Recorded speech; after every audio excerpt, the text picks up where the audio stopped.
Now, like I was saying, one of the things, imagine, when you go through medical school or engineering or workplace, you're never going to be given things on a platter in a very organized, here is what to expect.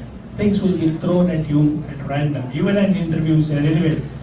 The capability that Ayush just demonstrated is how do I then immediately respond and organize and respond to the situation in the context where it brings out the kind of response you guys gave is the wow factor. So there is a lot more deeper meaning and application. It is not just learning this random object, it is learning the art of learning. That's what they did. Now this art of learning can be applied to hundreds of things.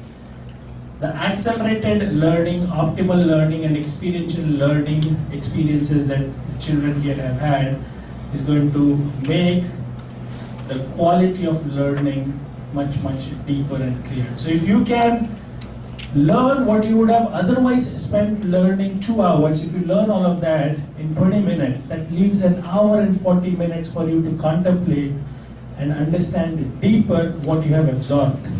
Otherwise, you would have spent 2 hours just absorbing information. Where is the time for contemplation and articulation?